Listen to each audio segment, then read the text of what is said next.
Rivendell, an elven realm in J.R. Tolkien's Lord of the Rings trilogy, is a beautiful haven of rest, a place protected from the dangers plaguing Middle-earth. In the Fellowship of the Ring, Tolkien describes the peace that Frodo and his companions experience in Rivendell after narrowly escaping the evil forces bent on destroying them. In Rivendell, the future, good or ill, was not forgotten, but ceased to have any power over the present. Tolkien's description captures something of the essence of Sabbath. When we practice Sabbath, whether it's setting aside a full day or part of a day each week, we experience rest and peace amidst the rigors of life. Mark Buchanan, in his book, The Rest of God, says we experience Sabbath when we stop doing what is necessary and do that which gives life. Life's obligations and challenges don't go away, but practicing Sabbath gives us a break from them and affords us the space to replenish ourselves and refocus on God and His priorities. The Bible clearly teaches the importance of observing a Sabbath day of rest. God Himself rested after His creation work. Did He need to rest?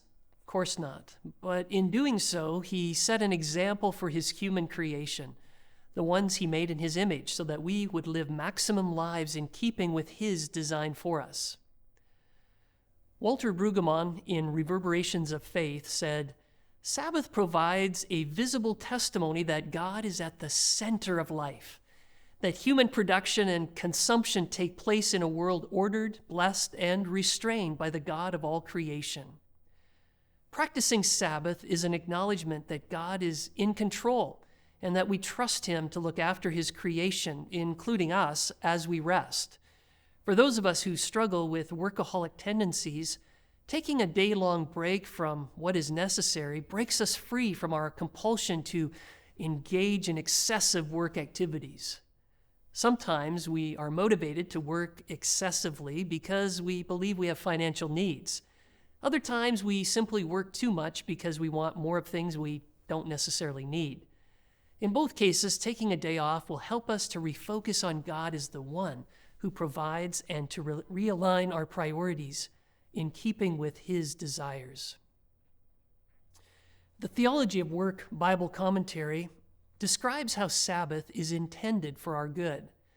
Jesus said that Sabbath was made for people and not the other way around. In Luke 6, 1-5, we see Jesus and His disciples picking grain and eating it on the Sabbath. In addition, Jesus healed on the Sabbath.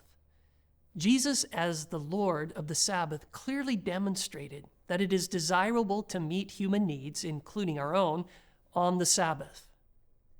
What gives you life? How are you currently taking time to focus on God and to replenish your body, mind, and spirit? I love to practice a day of rest on Sundays, although when I was a pastor, I would often take my Sabbath on a different day. For me, I find engaging corporate worship and an interactive study of Scripture life-giving.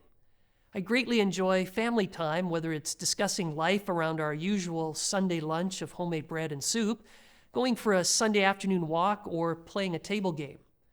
I also find that reading a good book can give me a break from the normal routines. Reggie McNeil reminds us that putting off Sabbath means putting off life.